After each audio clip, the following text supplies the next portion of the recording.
juntar toda la oposición, de hecho lo están haciendo hoy en el Parlamento, para confrontar con lo que es el oficialismo, el gobierno, y esa contradicción quizás se pueda ver a futuro.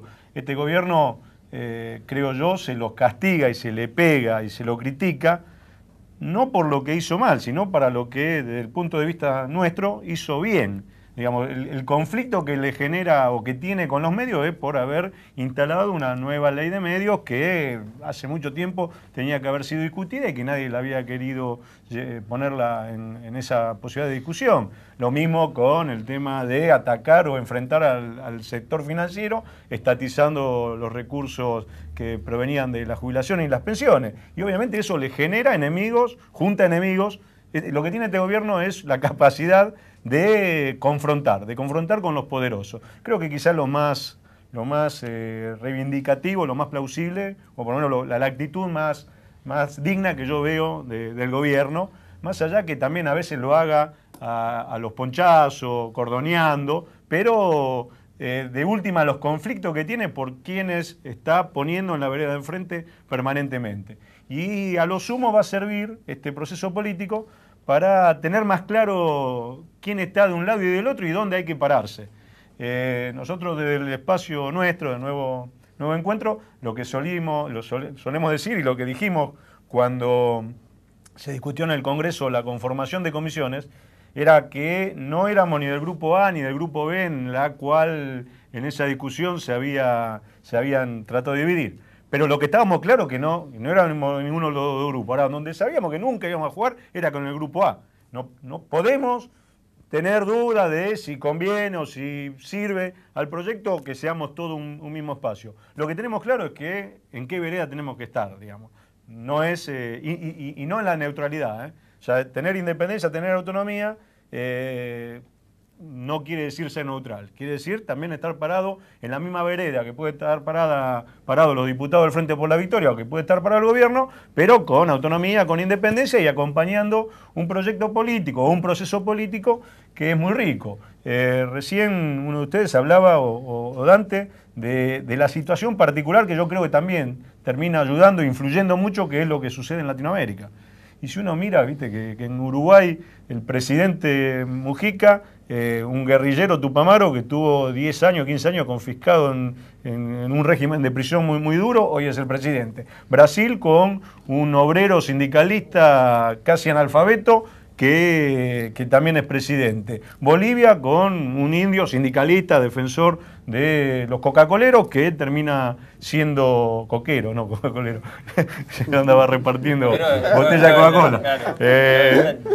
Y así, lo mismo, bueno, y Paraguay con un cura progresista, y los nica nuevamente con el Frente Sandinista, y un proceso de mucha disputa, de mucha pelea, donde yo creo que eso también ayuda a que la derecha no entre tan fácilmente, porque hay una política regional que tiene la claridad de pararse con autonomía y con independencia de lo que históricamente se imponían en nuestros países, que era lo que determinaba el Departamento de Estado de Estados Unidos. Hoy eso, la mayoría de los países, incluso los que pueden llegar a estar atados a proyectos o procesos de centro o de derecha, se cuidan mucho incluso de decirlo abiertamente. Y la mayoría de los países confrontan con ese modelo. Lo cual me parece que es un proceso que se está armando, se está construyendo, y va a ser fundamental lo que suceda en estos próximos años para afianzarlo. La última ahí, Pehuen.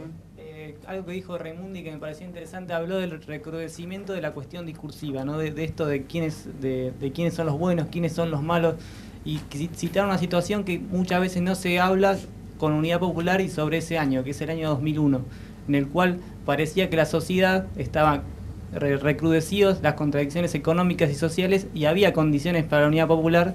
Y ahora, ¿cómo estamos? Si es que se ha vuelto un empate social, si es que se ha vuelto a un tipo de política de empate social y no tenemos las condiciones sociales, o estas condiciones siguen estando, y junto a las condiciones que es el recrudecimiento de lo discursivo, se puede llegar a una verdadera Unidad Popular.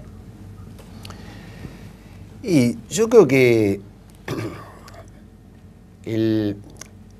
digamos, en términos de confrontación, en términos de hartazgo, en términos de agotamiento de un modelo, el 2001 ofreció condiciones, pero no hubo las formas de unidad suficiente entre el nivel de conflictividad social y el nivel de conducción política como para realmente conducir a un cambio.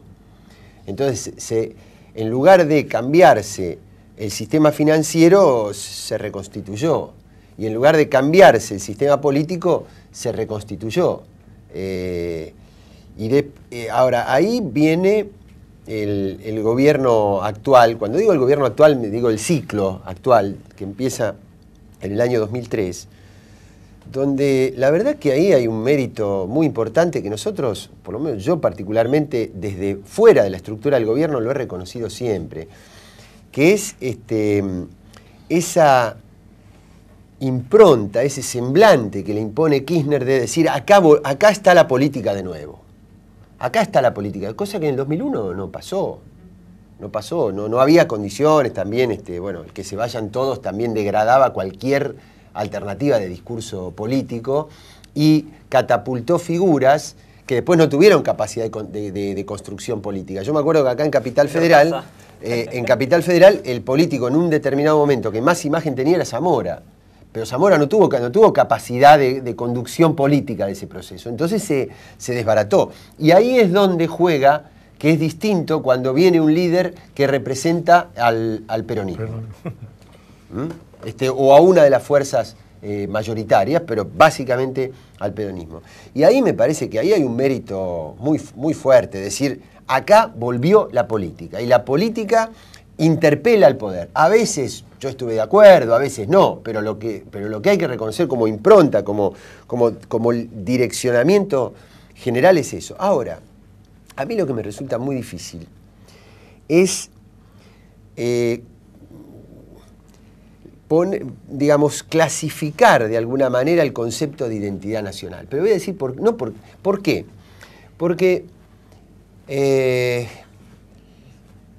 Porque ahí hay una disputa histórica en la Argentina, y si sabrá John William Cook de esto, digamos, de que hay un universo de ideas y hay un sujeto que no siempre coinciden. A ver, muchas de las políticas, la jubilación para las amas de casa, por ejemplo, la cuestión del personal doméstico, la asignación universal, son cosas que a una persona como mi mamá la benefician objetivamente. Mi mamá está cobrando la jubilación de las amas de casa.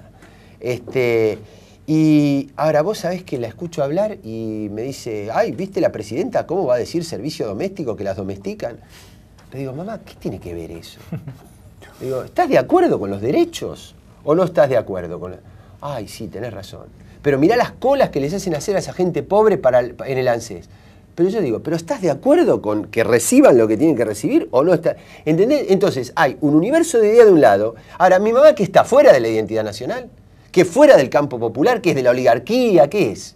No, ahí hay una brecha, que es ahí donde hay que hacer un trabajo político muy fuerte, de tratar de hacer coincidir el sujeto con el universo de ideas. Y la verdad que este es un mal endémico de la Argentina. Vos nombrabas la Revolución de Mayo.